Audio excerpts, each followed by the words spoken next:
So it was a great team effort. It shows that, hey, we could do it. We could win this level, especially in a semifinal game, which is spectacular. Now we got to put it together for the big one.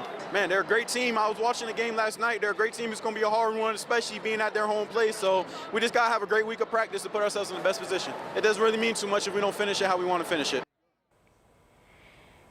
And did you see the stadium last night? It was a sea of cream and crimson in the stands in Atlanta. Now Hoosier Nation is headed home. Our Marina Silva caught up with some fans getting off the plane this morning. The Hoosier hype is nowhere near slowing down as fans are pouring back into Indianapolis. They're exhausted, but they're still buzzing with the excitement. It was so surreal. IU fans might be tired getting off the plane, but their excitement is still there after the historic Peach Bowl win for the Hoosiers. I've never come into this airport and seen so many Hoosier fans, and then going obviously all the way to Atlanta, seeing everyone there. It was a sea of red and white. That's all you could see. There were no Oregon fans, but it was so much fun. The celebration doesn't stop. It gets bigger as IU now headed to the national championship in Miami. Fans say the next challenge is how they will get the tickets. I'm just getting pumped up and I'm ready. You know, I'm going to find my game day fit. I'm going to be traveling to Miami. I'm going to be getting ready to cheer on the Hoosiers. Awesome. We looked on Ticketmaster. Lowest price for 2 tickets, nearly $4,000. I'm out of money, so if anyone has money for me, and my wife would kill me. She is pregnant with a toddler at home. For some, that might mean cheering on the Hoosiers back home in Indiana. I think we're going to go ahead and watch that one on TV. For others, the flight is booked. I already had reservations. Yeah. Wow. Yeah. We made them 2 months ago, just in case. Yeah. Tired, emotional, and still riding the high of the victory, fans say this is a moment they will never forget. Next up, the national championship. So this time next week, we're expecting a lot of people packing the airport excited as they catch their flights to Miami. Reporting from the Indianapolis International Airport, Marina Silva, 13 News. You know, I always thank Hoosier Nation for always showing up, giving myself and my teammates and our coaches so much love. I mean, they've been a huge part of our success, and hope to see them in Miami. Yeah, you heard him. Mendoza putting out the call, and Hoosier Nation no doubt will answer, showing up and showing out just like they did in Atlanta. So if you've got the cash, if you're making the plans to go to Miami to witness history in person, some airlines are now helping out. American Airlines just announced they are adding 2 extra flights to get fans from Indy to Miami for the national championship game. Now, the flights are on January 17th and 18th ahead of the game, which is Monday the 19th. Plus, there are extra flights on the 20th then to help fans get back home. And Frontier Airlines also adding flights to and from Indianapolis and Miami just in time for that national championship game. Ooh, still riding a high, Sean. This magical ride is digging into some savings accounts, I would assume here. Yeah, hey, I want to show you what's going on here across central Indiana at this hour. It is a beautiful evening here. Chilly, yes, but you can see we had some of the clouds kind of clearing out. Been a nice sunset for us here. This picture, however, is going to change dramatically over the course of the next 5 hours, and I want you to know that if you haven't really followed the forecast closely over the last, say, 48 hours, we're quiet here for probably another 3 hours. But just across the state line and approaching Bloomington, Illinois, is a burst of snow. And I don't want this to catch you off guard here. So I want to show you future track 13.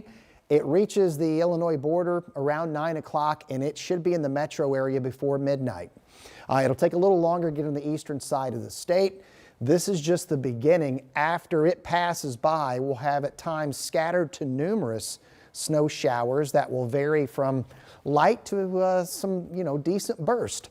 So the bottom line here is a good portion of us will have at minimum a coating of snow, but there's going to be these streaks, Jenny, where we could get 1 inch or more. So some slick travel is what we're expecting. I'll have more on this and the rest of your weekend ahead in the 7-day forecast.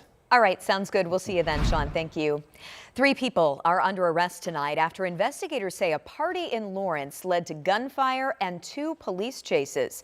So police say they responded to a party on East 42nd Street near Post Road and Pendleton Pike after hearing volleys of gunfire and getting alerts from a gunshot detection system. Well, when officers got there around 1:30 a.m., they say more gunfire erupted and multiple cars sped off. That led to 2 separate pursuits. One ended when the suspect lost control at 46th and German Church. The other chase ended in Hancock County when that driver's tires hit stop sticks. Nobody hurt, luckily, but police arrested 3 people in their 20s and they recovered a semi-automatic pistol. Well, tonight we're working to get some more information after police say a Mooresville police officer hit and killed a pedestrian. The Mooresville Police Department says it happened last night around 11 o'clock on Indiana Street, just a couple of blocks from the Mooresville Police Station. They say someone in the road died in the crash and that an on-duty Mooresville officer was involved. Morgan County's Serious Crash Investigations team is looking into this. So far, no word who was killed or the officer's name. We have reached out to both the Mooresville Police Department and the Morgan County Sheriff's Office. Right now, there are large protests happening around the country, including here in Indianapolis. It's all in response to an ICE agent shooting and killing a woman in Minnesota. Federal agencies have said that shooting was in self-defense. Local officials in Minnesota and eyewitnesses dispute that account. So here's what it looked like today in Indianapolis. You can see some people gathered along 86th Street near the Monon Trail. They are demanding more transparency and accountability for federal officers and ICE agents. And that protest in our city, just one of many across the country today in response to that ICE shooting. Jen Sullivan now shares the outrage and the frustration from Minneapolis. Protests taking place across the country Saturday. This comes on the heels of protesters taking to the streets of downtown Minneapolis Friday night as outrage continues after an Immigration and Customs Enforcement agent shot and killed 37-year-old Renee Nicole Good on Wednesday as she tried to drive away from him. We are a safe city. We will not counter Donald Trump's chaos with our own brand of chaos here. The Minneapolis police chief estimates more than 1,000 people demonstrated overnight Friday. At least 30 were detained and later released.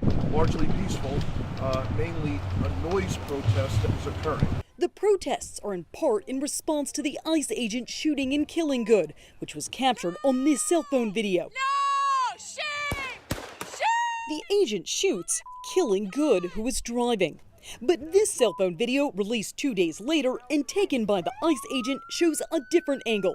You can see Good talking to agents before the shooting. That's fine, dude. I'm not mad at you. The Department of Homeland Security claims the new footage shows that, quote, the officer was in fear of his own life, the lives of his fellow officers, and acted in self-defense. You have agitators, and we will always be protecting ICE, and we're always going to be protecting our Border Patrol and our law enforcement. But many experts have criticized the agent's actions and say the videos do not prove any credible threat. The Department of Justice has blocked Minnesota investigators from participating in a probe into the shooting, a highly unusual move and a move that's infuriating many Minnesota leaders. These agents do not know how to police, and ICE officials, they don't know how to obey the law in any way or fashion. The deadly shooting is spreading outrage across the country, with anti-ICE protests taking place in various cities Saturday. I'm Jen Sullivan reporting. And we are getting ready for a snowy night and morning. How much to expect, how long it will last, we'll have you covered in a pretty interesting 7-day forecast.